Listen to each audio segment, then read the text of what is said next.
Denver lost. And yeah, it's over. Oh, they haven't figured. Now they're a mess, right? They are a mess. It's all over. Miami is just so funny how the narratives change. One night when they looked unbeatable, everyone was calling sweep. Now they're in trouble. We can talk about it all day long, but nobody can better talk about it than somebody that's on the ground. And hey, you know what? I don't know why we don't have brother stations, but we do have a sister station. Sure. We have a couple of them out in Denver, Bonneville, Denver. It's Jake Shapiro, analyst also for denversports.com. Jake, it's Dave, it's Jason. Good morning. Good morning, guys. Just trying to get over last night. Was out late last night with that game. You know how these late night games go. You know, apparently Miami has overcome the elevation. They have overcome Nikola Jokic.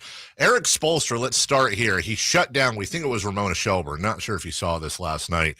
The idea, you know, we turned Jokic into a scorer, and Spoelstra shut that down real quick. Like, dude, he's too skilled just to get shut down. Do you agree with that, or do you think there's something to making Jokic score and trying to take away the other parts of his game? Well, let's be clear what happened. I was in that press conference. It was the last question of the press conference. He was a little frustrated that he had to keep going. So there's that context to why he shut it down so quickly. To everything Spo has said in this series has come with the ultimate respect of the Denver Nuggets and Nikola Jokic. To add context to the 4 assists, Jokic hasn't had that few assists while playing 30 minutes in an NBA game since last year's playoffs against the Warriors. So yes, it's very rare that Nikola Jokic has that few assists, and they did turn him into a scorer. But that doesn't also show the fact that there were so many missed shots by the Nuggets last night. And if Michael Porter connects on two or three of those, the Nuggets win the game, and Jokic has 6 or 7 assists. So I don't know that it was necessarily turning Jokic into a scorer so much as the Heat decided to play Jokic straight up, and he ate on Bam Adebayo, and the other Nuggets didn't step up.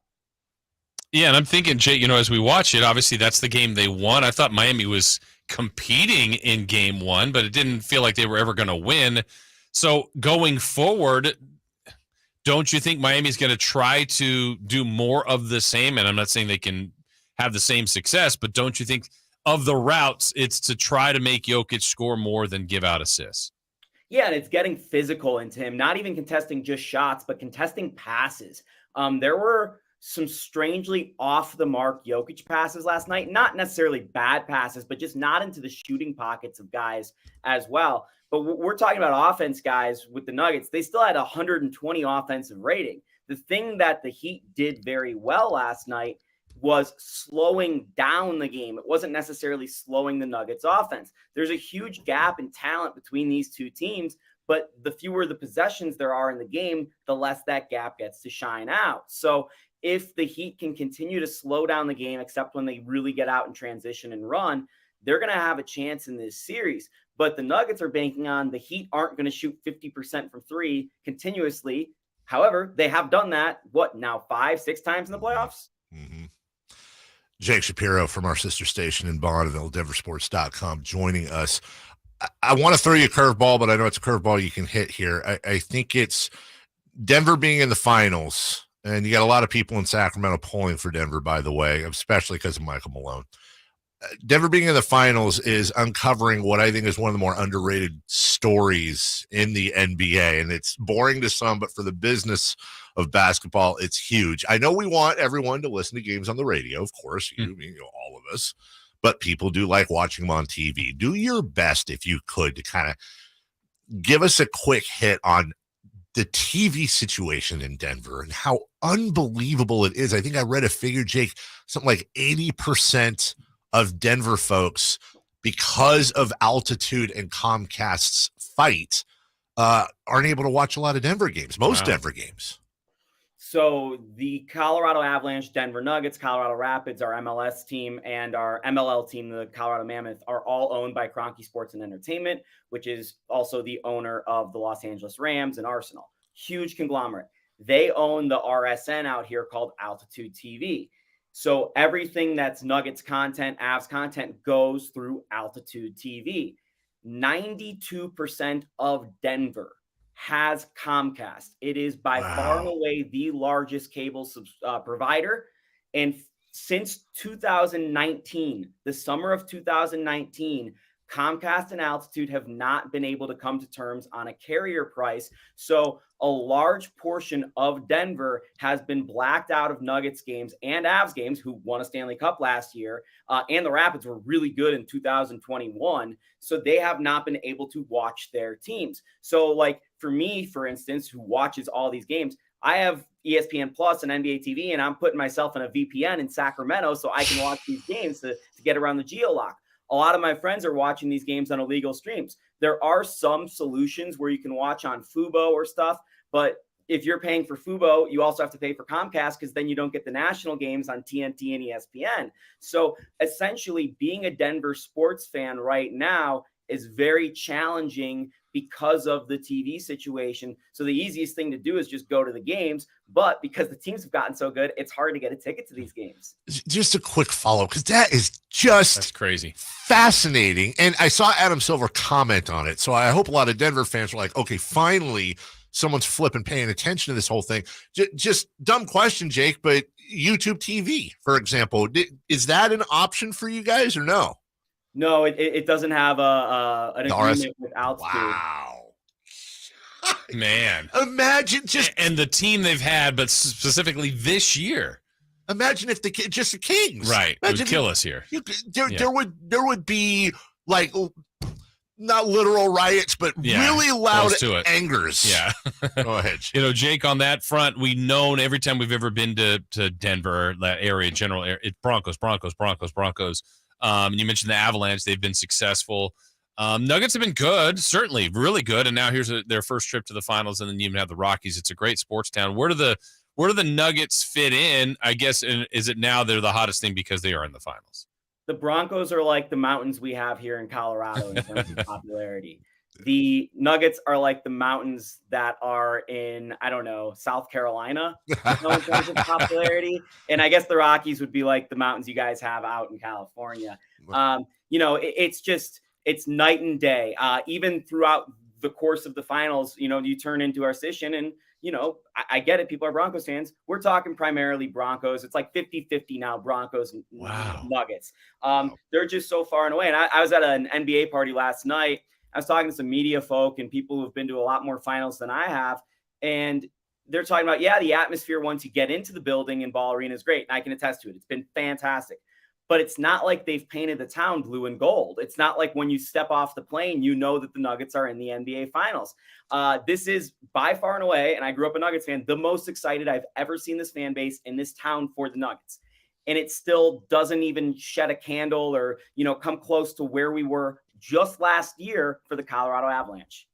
That's crazy. That is absolutely crazy. Jake Shapiro, Bonneville, Denver, joins us. You can check out his work as well at denversports.com. All right. So 1-1. Listen, in Sacramento, obviously, we totally understand the whole nobody respects us. We get no national love.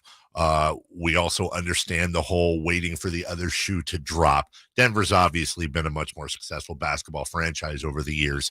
What is your finger on the pulse of the fan base right now after last night's loss? Is there resilience, or you feeling a lot of people going, oh God, here we go, they figured us out? I had the Nuggets in 4 or 5 in this series. I kind of hedged. I couldn't figure out which one. And personally, after last night's game, I'm now even more confident that the Nuggets are going to win this series going away. It's just a matter of time. If the Heat shoot 50% in a game again, and maybe they will because they've done it before, the Nuggets will probably lose that game again. And maybe this goes out to 6 or 7. But, last night, everyone's seeing a 1-0 lead. And this is the first time the Nuggets lost a game at home. So a lot of people are kind of panicking. Then you look into this historical data when you wake up this morning. It's like, well, teams that split and still had home court advantage coming into the series are 66% in best of 7 series in the NBA. The Nuggets are still the better team. The odds makers have them as road favorites for game 3. So there's a lot of positivity. And then you look at some of the shot quality data where the Heat just were not supposed to shoot that well. And beyond that, you have to think that the Nuggets are going to make adjustment and not give them that many open threes like they did the first 2 games. So I think that a lot of the fan base went to sleep really anxious because it was a 3-point game, but they woke up very comfortable. And I'll give you this too on top of it all. 3-point game, there was very clearly a missed call where Jimmy Butler stepped out of bounds that led to a 3. 3-point game, KCP has the two dumbest fouls I've seen him make in Denver, fouling 3-point shooters at two separate times in the game. 3-point game, John Gobble, who is from Miami and went to high school with Udonis Haslem calling that game, misses the call on the goaltend on Jamal Murray's layup at the end. What? Yeah, like, wow. I'm not that concerned. I love that. Well, I basically know where you stand on this. Any for Miami, if Tyler Hero comes back, any extra boost for them, or not concerning for you? Well, they're already shooting the lights out from three. I wonder when you add a guy into something that's been working, how that's going to play out. And you have to keep in mind, Tyler Hero is normally a guy that comes off the bench, so it probably won't shake up that starting lineup, which has been so good with Kevin Love in it. Eric Spoelstra admitted last night that it was a mistake to start Caleb Martin game one, and that they didn't really know Denver well enough to realize their size, which is funny because after game one of the Lakers series, Darvin Ham's like, yeah, we didn't really realize how big Denver is. It's like no one actually reads just Michael Porter Jr. is 6'10". So that's an interesting adjustment. I think ultimately Hero is a big benefit, particularly because of the way Jimmy Butler's playing right now. He has no lift. His shot creation just isn't there. The Heat, I think, took 7 shots at the rim last night. So if they're going to be settling for jump shots, having your best jump shooter seemingly is going to help you. 2 super quick things because we are out of time. Number one, I don't expect you to know this because I don't know that this has ever been done, but this can be for the next time we talk because I know if anybody can find this out, Jake, you could. Has anyone ever measured how high Michael Porter Jr.'s release point is on his jump shot? We were having this conversation 2 weeks ago. I'm honestly curious if anyone has ever done that. I've never seen the exact footage on it, but I know it's 6'10" and he releases at the absolute apex of his jump. It's got to be. Yeah, it's got to be like 8.5 feet up there. Secondly, don't think we missed this, dude. That is a sick WNBA Jam shirt. Who's featured on it? Because it cuts off right at the WNBA Jam part. Candace Parker and Courtney Vandersloot. They won that championship for the Chicago Sky a few years back. Both gals are in different places now, but that was the WNBA offseason. That was the real chaos basketball offseason this year, is the WNBA offseason. And I'll ask you finally a true analyst question, as we all do with our Jam shirts. How are you satisfied with the accuracy of the green ratings below? Personally, I mean, I'd throw Candace Parker as all greens. Like, you gotta throw, like she might be the greatest player in WNBA history. If not, she's right there. Right. The thing with these shirts that's funny is they get around dunks because obviously there's no dunks really in football, with 2-pointers, and it's Candace Parker's a menace from the mid-range. Like, you got to give her higher on the 2-pointers. Read his stuff at denversports.com. The incredibly entertaining Jake Shapiro on the ground in Bonneville, Denver, our sister station. We appreciate you. Look forward to talking to you again soon. Good luck the rest of the series. Anytime. Thanks, guys. All right. Thank you. Why do I say good luck the rest of the